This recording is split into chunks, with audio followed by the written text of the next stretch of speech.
श्री गणेशाय नमः। आप सभी को संकटी चतुर्दशी की बहुत बहुत शुभकामनाएं। अगर आप व्रत नहीं करते हैं तो कथा अवश्य सुनिए। आइए कथा आरंभ करते हैं। ओम श्री गणेशाय नमः। एक शहर में देवरानी जेठानी रहती थी। जेठानी अमीर थी और देवरानी गरीब थी।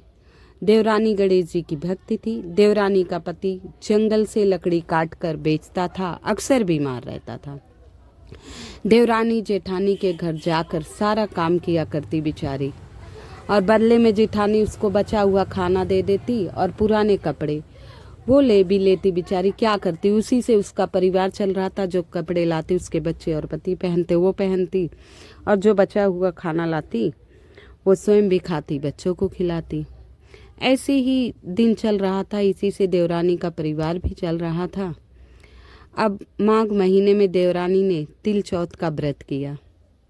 5 आने का तिल और गुड़ लाकर तिलकुटा बनाया। तिल और गुड़ लाकर तिलकुटा बनाया, जैसे कि तिल कूट लिया, तिलकुटा बनाया और पूजा करके तिल चौथ की कथा कहानी सुनी और तिल कुटा छीके में रख दिया। छीके यानी या पहले मटकी होती थी, उसको ढककर ऊपर लटकाने वाला बना जाता पुराने जमाने में, वहां टांग दिया उसने। सोचा कि चांद उगने पर पहले तिल कूटा और उसके बाद में कुछ और खा लूंगी। पहले तिल से ही इसमें व्रत खोला जाता है। अब कथा सुनकर वह जेठानी के यहाँ चली गई, क्योंकि खाना काम भी करना था। खाना वगैरह बनाती तो ह्यूज के बच्चे खा पाते। खाना बनाकर जेठानी के बच्चों को खाना खाने को कहा तो बच्चे बोले, माँ ने व्रत किया है और माँ भूखी है। जब माँ खाना खाएगी तब हम खाएंगे। अब जेठानी को खाना खाने को कहा तो जेठ जी को खाना खाने के लिए बोला तो जेठ जी बोले, मैं अकेला नहीं खाऊंगा। जब चांद निकलेगा तब सब खाएंगे, तब मैं भी खाऊंगा। जेठानी ने उसे कहा कि आज तू किसी ने भी अभी खाना नहीं खाया, तुझे कैसे दे दूं। अब देवरानी उस खाने के चक्कर में थी कि जो बचा कुचा ले जाऊंगी तो मेरे बच्चे खा लेंगे। अब नहीं खाया, तू सुबह सवेरे बचा हुआ खाना ले जाना और खा लेना। अब देवरानी खाली हाथ घर आ गई। देवरानी के घर पर पति और बच्चे सब आस लगाए बैठे थे कि आज तो त्योहार है, कुछ अच्छा पकवान बना होगा और अभी बचा खुचा खाना माँ लेकर आएगी, मेरी बीबी लेकर आएगी तो हम लोग आज स्वादिष्ट भोजन करेंगे। अभी सास में बैठे थे, परंतु बच्चों को क्या पता था कि आज उन्हें भूखा ही रहना पड़ेगा, खाना नहीं मिलेगा। जब आई पत्नी, माँ करके बच्चे लिपट गए, माँ खाना कहाँ है, माँ खाना कहाँ है। वो बोली, आज तो खाना नहीं मिला, आज तो रोटी नहीं मिली, उन लोग खाए नहीं थे, बोले सुबह ले जाना। अब बच्चे जोर जोर से रोने लगे। अब रोते देख बच्चों को उसके पति को बड़ा गुस्सा आया। कहने लगा, सारा दिन काम करके भी 2 रोटी नहीं ला सकती तो काम क्यों करती है तू, क्यों जाती है उनके घर। इतना काम दूसरे के यहाँ कर, तो तुझे पैसे भी दी और खाना भी दें, तो रोटी भी नहीं ला सकती, क्यों करती है। बार बार चिल्लाने लगा। पति ने गुस्से में आकर पत्नी के कपड़े धोने वाले, पहले लकड़ी का एक धोने वाले धोबने बनाते थे, उससे मारा। अब धोबने से मारने से उसका हाथ टूट गया तो पाटे से मारा। अब बेचारी गणेश जी की याद करती हुई रोती रोती पानी पीकर सो गई। अब भाई धोबे से मारा, पाटे से मारा, चोट तो बेचारी को लगी गई हाथ में। अब उस दिन गणेश जी ने देवरानी के सपने में आए और कहने लगे, धोबने से मारी, पाटे से मारी, सो रही है या जग रही है। वह बोली, कुछ सो रही हूँ, कुछ जग रही हूँ। गणेश जी बोले, भूख लगी है, कुछ खाने को दें। देवरानी बोली, क्या दूं, मेरे घर में तो अन्न नहीं है, आप भी मांगने आ गए, मुझे लगा आप मुझे दे रहे हैं। दे बोले तो मुझे लगा आप दे रहे हैं। देवरानी बोली, क्या दूं, मेरे घर में तो अन्न का एक दाना नहीं है। जेठानी बचा कुचा खाना देती थी, आज वो भी नहीं मिला, इसीलिए तो मेरी पिटाई हुई है। अब पूजा का बचा हुआ तिल कुटा छीके में पड़ा है, वही खा लो जाकर। तिल कुटा खाने के बाद गणेश जी बोले, धोबने से मारी, पाटे से मारी, मिटाई लगी है, कहाँ निपटे हैं। अब निपटाई लगी है, कहाँ निपटे। वह बोली, यहाँ पड़ा घर, जहाँ अच्छा वहाँ निपट लो। फिर गणेश जी बच्चे की तरह बोले, अब कहाँ पहुँचूं, नींद में मग्न। अब देवरानी को बड़ा गुस्सा आया। कब से तंग करे जा रहा है, कभी खाने को मांग रहा है, कभी निपटने को मांग रहा है। जब भूख ही नहीं थी तो खाया क्यों, हजम नहीं होता है। ले मेरे सर पे पोंछ ले। और कहाँ पोंछेगा तू, परेशान कर रखा है। बार बार बता रहा है उससे मारे उससे मारे, तंग मत कर, मेरे सिर पे पोंछ ले। सुबह देवरानी उठी, देखकर हैरान हो गई कि पूरे घर में हीरे मोती जगमगा रहे हैं। सिर पर जहाँ विनायक ने पोछी कर गए थे वहाँ हीरे के टीके बिंदी चमक रहे हैं। उस दिन देवरानी जेठानी के यहाँ काम करने नहीं गई। बड़ी देर तक राह देखने के बाद जेठानी ने बच्चों को देवरानी को बुलाने भेजा। जेठानी ने अपने बच्चों को देवरानी के लिए बुलाने भेज दिया। जेठानी ने सोचा कल खाना नहीं दिया इसलिए शायद बुरा मान गई हो। बच्चे बुलाने गए, बोले चाची चलो, माँ ने बुलाया, सारा काम पड़ा। देवरानी ने जवाब दिया अब ज़रूरत नहीं है मुझे काम की। मेरे घर पे गणेश जी का आशीर्वाद बरसा, विघ्नहर्ता का आशीर्वाद बरसा। अब मेरे घर में सब कुछ है, भरपूर है। अब मुझे दूसरे के घर की चाकरी करने की ज़रूरत नहीं है। मेरे विघ्नहर्ता की कृपा मुझ पे बरस गई। अब तुम जाओ, घर जाकर माँ को बताए कि चाची का तो पूरा घर हीरे मोतियों से जगमगा रहा है और अच्छे अच्छे पकवान उनके बच्चे खा रहे हैं, अच्छे अच्छे कपड़े पहने हैं, गहने बहुत सारी चाची पहनी हैं। अब जेठानी सोची ऐसा क्या रातों रात चमत्कार हो गया जो इतने सारे गहने पहने। वो दौड़ी दौड़ी जेठानी के देवरानी के पास आई जेठानी और पूछा यह सब कैसे हुआ। देवरानी ने उसके साथ जो हुआ वो सब कह डाला। अब घर लौटकर बुआ अपने घर लौट कर आई और सोचने लगी कि अब मैं भी ऐसा ही करूँगी, अब मैं भी अब ऐसे ही करूँगी।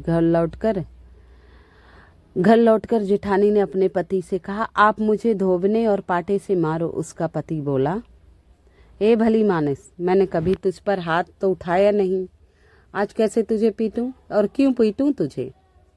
बोली अरे मेरा कहना मानो, तुम मुझे धोबने और पाटे से मारो। बोले मैं कैसे मार सकता हूँ वो धोबने और पाटे से। वह नहीं मानी, जिद करने लगी। मजबूरन पति को उसे मारना पड़ा। अब ढेर सारा घी डालकर चूरमा बनाया और छीके पर रखकर सो गई। रात में चौथ विनायक जी सपने में आए, कहने लगे भूख लगी है क्या खाऊं, भूख लगी है क्या खाऊं।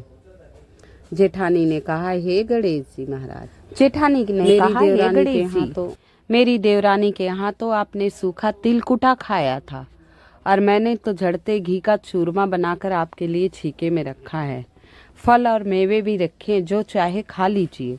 बाल स्वरूप गणेश जी बोले अच्छा मैं खा ले रहा हूँ। खूब भरपेट खा लिए। थोड़ी देर बाद बोले मैं कहाँ निपटूं, कहाँ निपटने जाऊँ, मैं कहाँ निपटूं, कहाँ निपटने जाऊँ। जेठानी बोली उसके यहाँ तो टूटी फूटी झोपड़ी थी, मेरे यहाँ तो कंचल का महल है, जहाँ चाहो निपटो। फिर गणेश जी बोले अब मैं कहाँ पोंछूं। जेठानी बोली मेरे ललाट पर बड़ी सी बिंदी लगी है, पोंछ लो।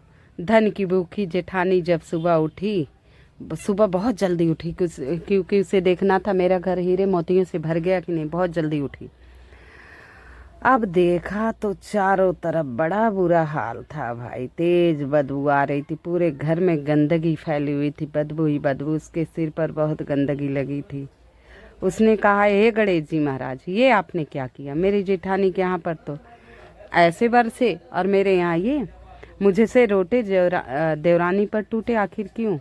जेठानी घर की सफाई करने की बहुत कोशिश की परंतु गंदगी और ज़्यादा फैलती गई। अब वो बहुत परेशान हो गई कि अब मैं क्या करूं। जेठानी के पति को मालूम चला कि ऐसे ऐसे बात है, इसीलिए धोबने और पाटे से पीटने के लिए कह रही थी। अब उसके पति को बड़ा गुस्सा आया। वो बोला तेरे पास इतना सब कुछ था फिर भी तेरा मन नहीं भरा, तू लालच में आकर ये सब की, श्रद्धा भक्ति से नहीं की, इसीलिए गणेश जी नाराज हो गए और ये गंदगी फैलती जा रही है। अब परेशान होकर चौथ के गणेश जी की मदद से विनती करने लगी। वो जल्दी हे गणपति देव मुझे माफ़ करना है, हे गणेश जी मुझ पर कृपा करो, मुझसे गलती हो गई। बार बार विनती करने लगी। अब गणेश जी से मदद से विनती करने लगी तो गणेश जी ने कहा देवरानी के जलन के कारण तूने जो किया उसी का फल है। अब तू अपने धन में से आधा उसे देगी, तभी ये सब साफ होगा। अब वो बोली अब वो क्या करती। अब गंदगी साफ नहीं हो रही थी। पति तो वो बोली ठीक है, हे गणपति देवा ये गंदगी साफ हो जाए, मैं उसे आधा धन दे दूंगी। बोले नहीं, पहले उसे धन देगी तभी ये गंदगी साफ होगी। उसने आधा धन बांट दिया, कीमती मोहरे की एक हांडी चूल्हे के नीचे गाड़ फिर भी सोची अब ये किसी को नहीं पता चलेगा कि इस हांडी से नहीं बांटा है मैंने। लेकिन उसे क्या पता था, जगत के जो पालनहारी हैं, जो विश्व ज्ञाता हैं, गणपति देव को तो सारा सब कुछ पता था। अब वो गणेश जी, फिर उन्होंने कहा नहीं बांटा। फिर उसने कहा हे गणेश जी, अब तो मैंने अपना सारा बिखराव समेटो। वो बोले पहले चूल्हे के नीचे जो गाड़ी हुई मोहरे हैं हांडी सही ताक पर रख दो, सुई के भी 2 हिस्से कर दो। अब गणेश जी की ये बातें सुनकर वो बहुत क्षमा याचना करने लगी। बोले गणेश जी फिर भी बाज नहीं आई, अब मैं क्या समेटूं? पहले बांट बराबर, सुई की नोक भी हो तो आधी आधी बटनी चाहिए, 2 हिस्से कर, तभी ये समेटूंगा, नहीं तो ऐसे तेरे घर में गंदगी बढ़ाता चला जाऊंगा। अब उसका पति और गुस्सा करने लगा। वह गणेश जी के आगे विनती की, वह हांडी जल्दी से निकाली। इस प्रकार गणेश जी ने बाल स्वरूप में आकर सुई जैसी छोटी चीज का भी बंटवारा किया। फिर अपने माया को समेटी और फिर हे गणेश जी महाराज, जैसे आपने देवरानी पर कृपा की वैसे सब पर करना। कहानी कहने वाले, सुनने वाले, हुंकारा भरने वाले सब पर कृपा करना, किंतु जेठानी जैसी सदा दी है वैसी किसी को मत देना। ये व्रत कथा सभी को सुननी है। व्रत कथा सुनने मात्र संतान की उन्नति एवं तरक्की होती है। कथा पसंद आ रही हो तो कृपया मेरी वीडियो को लाइक एवं सब्सक्राइब अवश्य कर दीजिएगा। कमेंट में जय श्री गणेश अवश्य लिख दीजिए। कहानी कहने, कहानी सुनने, हुंकारा बनने वाले पर सब पर गणेश जी कृपा करे। जो इस वीडियो को लाइक शेयर कर, उस पर गणेश जी की कृपा ऐसे बरसे जैसे उस देवरानी पर बरसी थी। तो बोलिए गणपति बप्पा मोरया। ओम श्री गणेशाय नमः। आप सभी को संकटी चौथ की बहुत बहुत शुभकामनाएं।